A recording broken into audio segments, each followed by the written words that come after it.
All right. Yay, we got some goodies.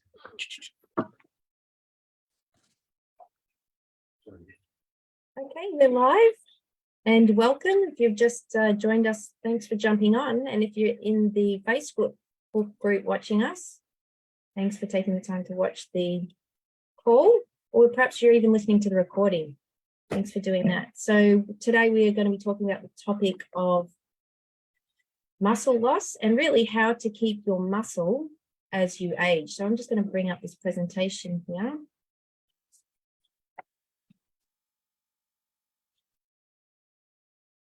And there we go. Ian's co-host today, so thank you, Ian. And if anyone comes on later, he'll let them in. So just a quick disclaimer, it's not healthcare advice, so nothing that I share today is designed to treat, prevent, or cure any disease or illness. If you are unwell, please do consult your healthcare provider and perhaps even consult your healthcare provider before taking supplements, particularly if you have a medical condition. None of the information in here has been approved by the FDA. So you just need to get that out of the way. All right, so we're going to talk about the topic of how to keep muscle as you age. And we've got a really interesting picture here. Let me just see if you can see this. I'm just trying to move this bar out the way. Yeah, so you can see here on the front page, I've got a picture here of a 23-year-old man. It's a, I guess you call it a cross-sectional picture, basically looking inside the leg, and you can see the amount of muscle, and the bit in the middle there, the little white dot with the black, that's the bone in the leg. And so all the other stuff around it there is muscle, and then you've got the white bit, the fat. And you can see in a 78-year-old man, the muscle, the way the muscle is has changed and it's diminished, and there's less of it. So as we age, this naturally happens.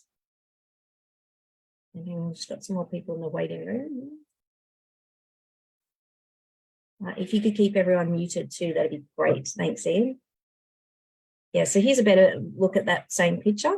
And this is a magnetic resonance image of the mid-thigh, and it's the femur bone. So creating the black ring of muscles are shaded grey and the fat is white. So yeah, as we've pointed out. So this is what happens as we age. This is a big challenge with aging, is as we get older, we start to lose muscle, and we have to work extra hard to keep it. Actually harder.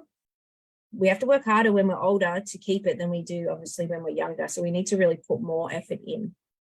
So as people get older, your muscle starts to lose strength and mass. So you lose the strength and the size of the muscle. And as it diminishes to a certain level where you've got a certain amount of body fat, people develop a condition called sarcopenia.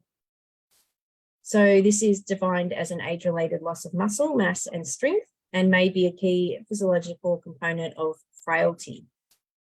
So unfortunately, sarcopenia also shortens life expectancy. So if you are on this call today and you want to live as long as you can, as well as you can, then you want to focus also on your muscle mass. That needs to be a focus of yours so that you can improve it. So those that have more muscle mass typically live longer compared to individuals that don't. So that's really important to know. Sarcopenia is the loss of muscle mass specifically related to aging. You will lose some muscle as you age. However, sarcopenia describes severe muscle loss that strays from the norm. So if you're losing more than the normal person. And actually, when you lose that amount of muscle, you start to affect your gait. So how you're walking, your balance, and your overall ability to perform daily tasks. So I've got a friend who's, how old is he now? Oh, he's in his late 70s, maybe just hit 80 perhaps. And he, has a bit of problems walking around and stuff like that, and getting up from the chairs a lot harder. And my friend didn't realize that actually it doesn't need to be that way. If he was to go and do some resistance work and build his muscle, he could improve that and turn it around. It doesn't have to be that way. It's not how everyone is. I mean, you can see people who are the same age and they'll be at the gym training. So it really comes back down to the individual. Obviously, there are other things that impact it. If you have like injuries, spinal issues, stuff like that, that's going to stop you exercising. That's when it gets really challenging to maintain muscle mass.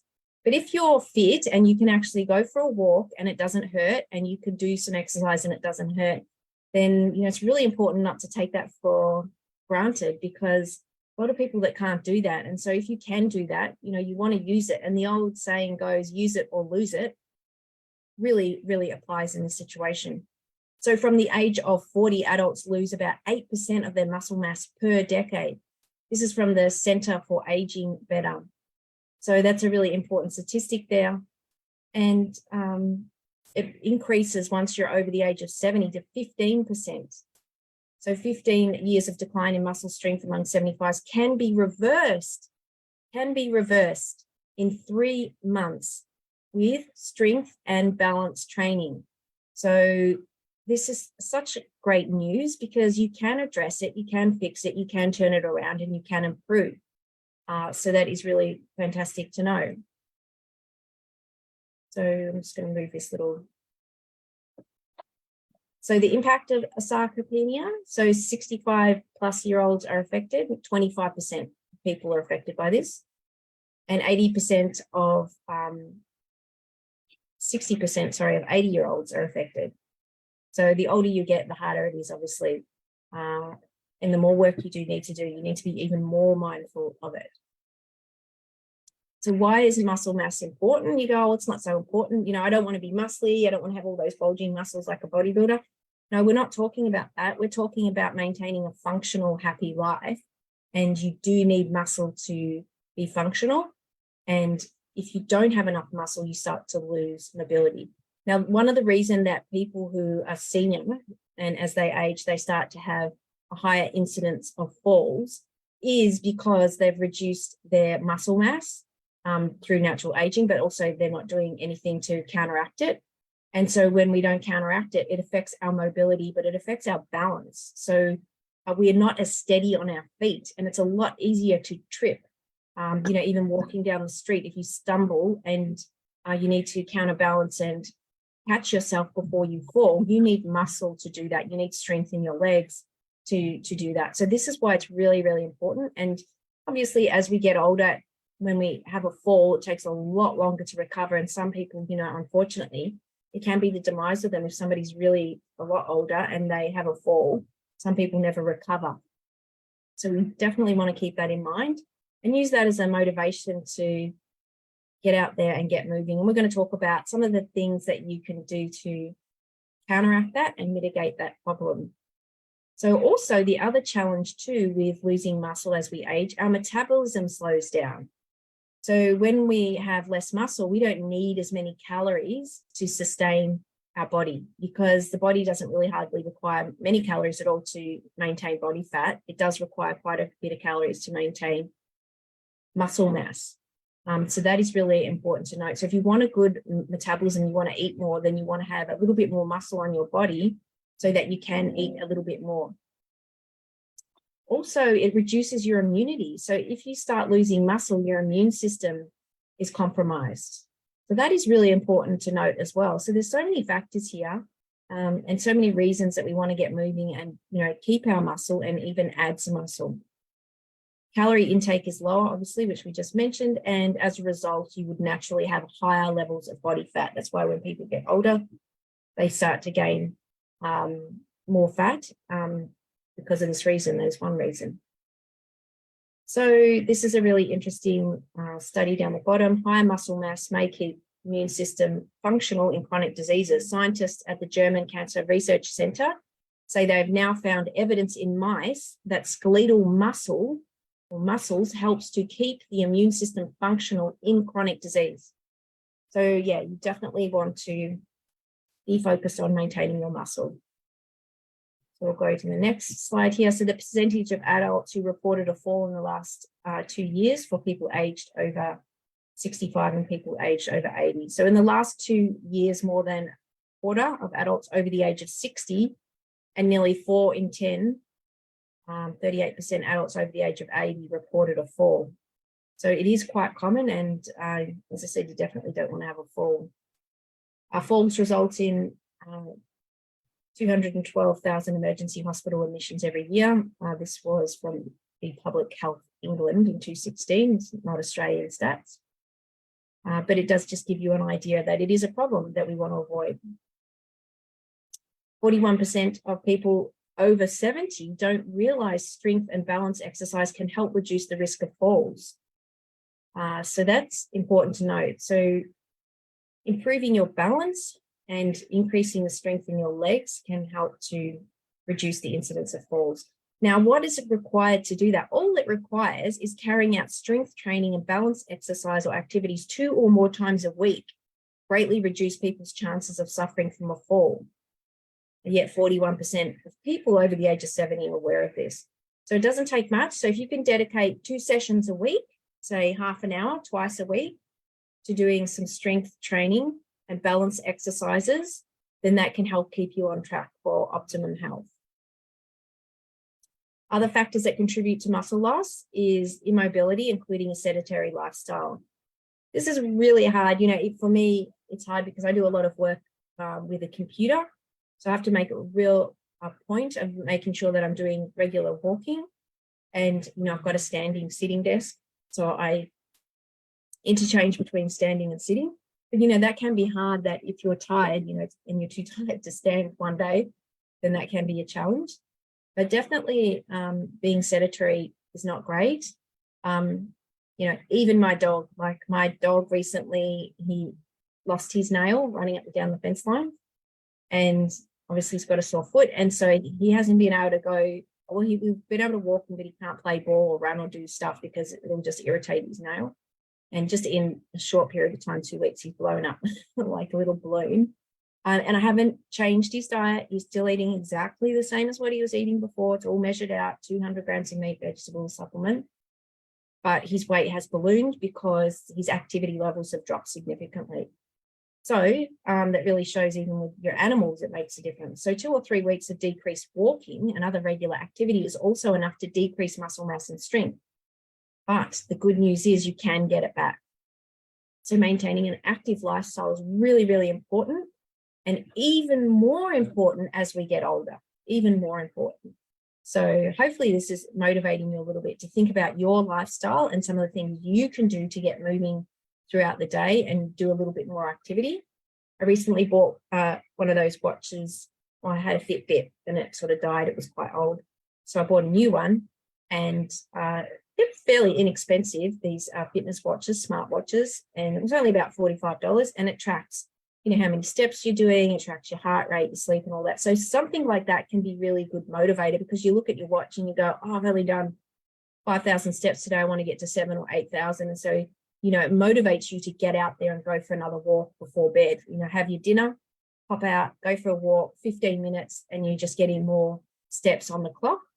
And so that is really important. So unfortunately, also another reason that people lose weight is low calorie diets and low protein. That's the thing, is if you don't maintain your weight and you're constantly going on a diet, each time you diet, you do lose a bit more muscle, particularly if you're not doing exercise to combat. If you're doing exercise to combat, then that won't be such an issue. But that can be a problem with yo-yo dieting. And also if you're not eating enough protein. So you do need a certain amount of protein to maintain your muscle mass. So other problems cause low-calorie diets. People start to have problems with teeth and gums and swallowing, obviously, shopping and cooking. So to help prevent sarcopenia, scientists recommend consuming 25 to 30 grams of protein at each meal. A good amount of protein at each meal significantly helps also with weight management. So we've got our weight loss team, and we've only got a few days left. What's the date today? Till the end of the month. And so everyone will be doing a check-in then. But one of the things that we've been recommending to everyone throughout the month, or the last couple of months really, is making sure you're having that protein at each meal to help maintain your metabolism and your hunger, but also, to suppress your hunger rather, but also, it's important for the muscle mass. So the 3 ways to preserve your muscle as you age: you need to have an active lifestyle, you need to eat sufficient protein, and supplement with amino acids and protein if you're not getting enough from your diet. And so, we've got some great supplements in the Sisel range that can really support you with that. So we're going to touch on those. People over the age of 60 spend up to 80% of their, people over 60 spend up to 80% of their walking day sitting down. So this is where a watch can be quite handy, because it'll say, hey, you've only done 1,000 steps today, or only done 2,000 steps today. And then you'll go, well, I'm really hardly moving at all. And this is why I'm having problems maintaining my weight. This is why I'm having problems losing weight. Really, a lot of us are just not moving enough. So that is so important. Average person spends up to 9.4 hours a day sedentary. So this can really impact muscle function, mobility, and increase the risk of falls. Activities such as dancing, Tai Chi, and yoga can help improve balance. Exercise doesn't have to be boring. You can make it really, really fun and enjoyable. And we talked about this last week, and Ian raised it on our weight loss call. A weight loss check-in. When we exercise, we do a few things happen that are really beneficial. We increase our serotonin levels, which is our happy hormones. The endorphins increase too, making us feel happier. But it's also a way to burn off excess cortisol, and it just helps to reduce, our stress levels. It also reduces adrenaline as well, which can get us all hyped up. So exercise is really important for all those things. There's plenty of other things too that it helps with. But, think about dancing. Is that something you might like to enjoy? Maybe you've never been dancing before and you think, that's something I can do. I know there's a dance class, a dance school down the road. They do one-on-one lessons and group lessons. And that is definitely something I'm planning to do. It's on my to-do list. It's on my goal list for the next couple of months once my injury's fully healed. That I'll want to start dancing. Other ways, Tai Chi and yoga. So these help with balance. So the other thing is, you might be into gardening. That's a great activity as well. So, if you're in the garden, picking up pots and moving dirt around, digging, putting plants in, things like that, that is good exercise as well. And the other way to improve muscle strength is, carrying your groceries can improve muscle strength. So my mum's 78 now, but she always makes a point of carrying the bags, and they're quite heavy actually. But my mum, one thing she has done in that regard, which is good, is has kept her mobility quite well to this point in time. So those are things that you can think of as well. So this is a functional test to do, and this will tell you if you need to put more muscle on your legs. So if you've got a pen and paper, grab it.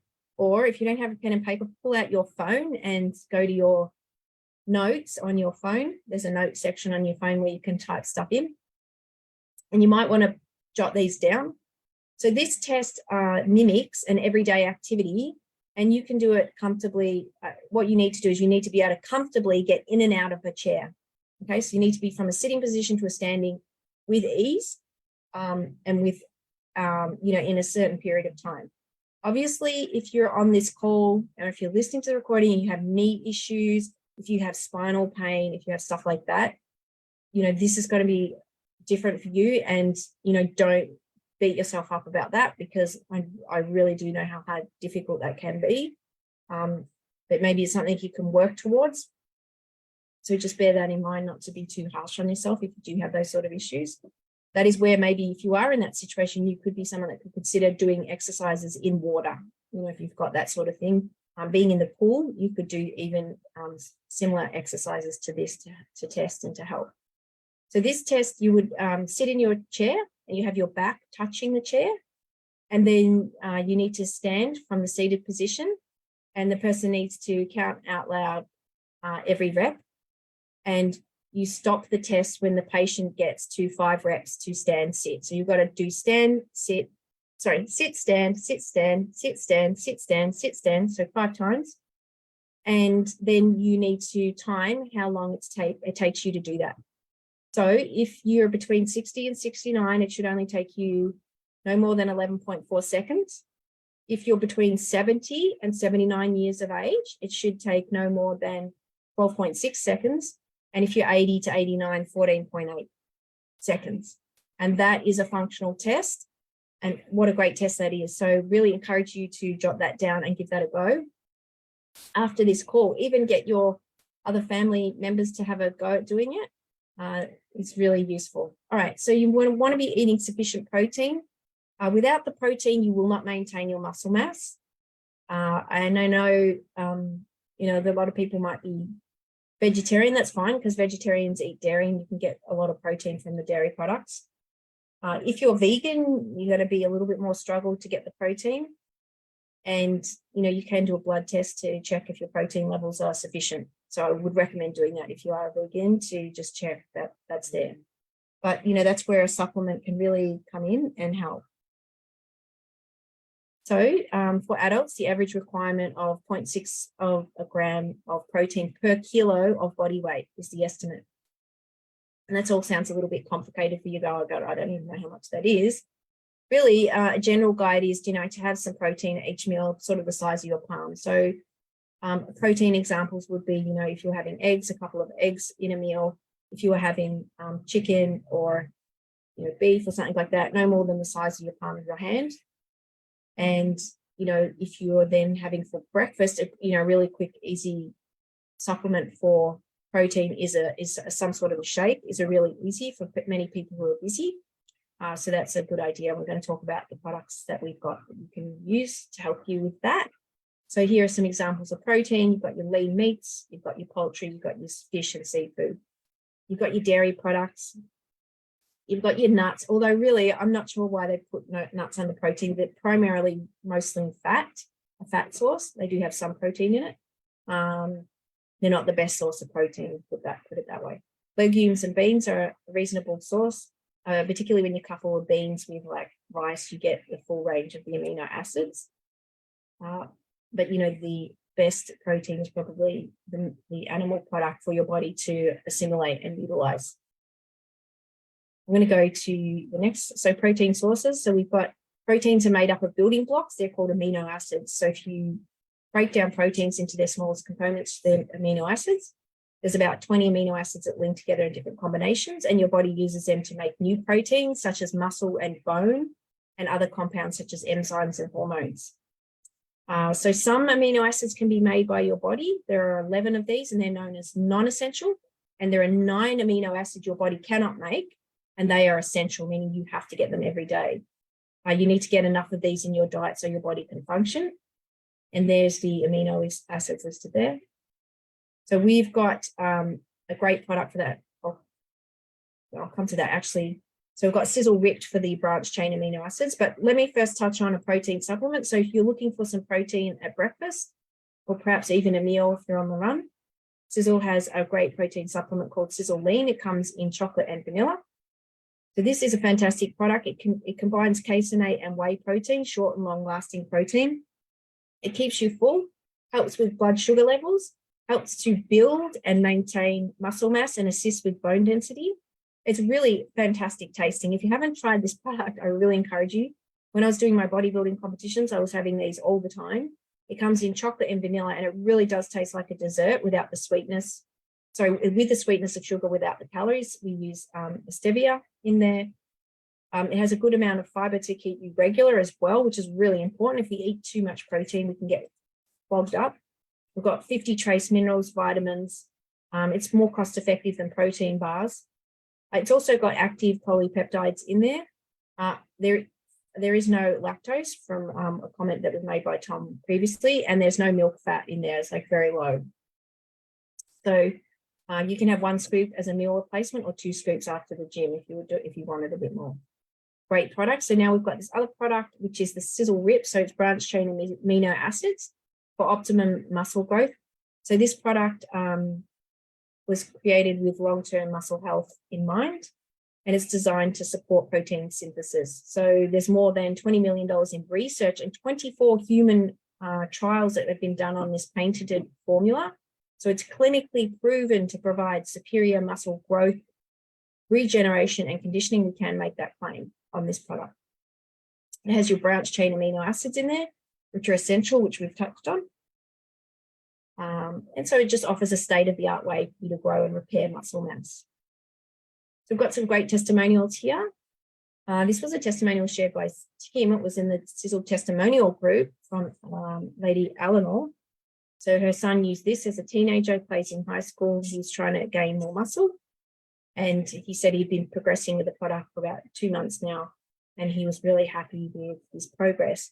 So obviously, as young men are growing, their metabolism is very fast. It's hard to, for some, it's hard to gain weight and muscle. And he was able to get some good results there. And then also we've got another testimonial here. This is Sandy's son. So thank you for sharing that. Cool. I think I've actually deleted the slide, but anyway, you can see he really started out at a low weight and was having a challenge maintaining or building up his weight. And within 24 months, I think that's the right amount of time. He was, I think the kilos there is out, but anyway, went from 48 to 73 kilos. So really great product. And he did that with the Sisel Ript. I believe he was taking a double dose. Fantastic product. So Sisel Ript comes in a 2-pack for a good saving there. You've got 110 US for a distributor. It's 10% more if you're a customer, and $314 for a distributor pack of 6, 10% more for a customer. So it's a really good saving if you buy the Sisel Ript in a 6-pack. And then we've got the distributor price for the Sisel Lean. I think they're the same price, vanilla. Yeah, USD $60 there. So yeah, you don't, if you want to get a better price, you can join as a distributor. You don't have to distribute the products. It just means that you can enjoy all the cost savings and the benefits of that. But it is really great to share them as well. So thank you for viewing this presentation, and please get back to the person who shared this with you today, and appreciate you getting on. I think we've got a couple of questions here. Let me just quickly check. Oh yeah, your focus is men. How does this fit for women? Did I focus on men? I think it's the same for men and women. Everything I said in there. Oh, okay. Yeah, you're right. Okay. So the first slide, Gert, was on muscle mass in men's legs. The same would apply. I could find a photo, same for women. So we have muscle loss just as much, perhaps even more. We're after menopause. So everything that I said in there is not just for men, it's for women too. Definitely, definitely. So thanks for joining us today. I hope you enjoyed the presentation. And if you've got any questions, email me, and we'll see you for Monday night check-in for the last check-in for the month. Have a great weekend, everyone. Thanks, Katie. Have a good one.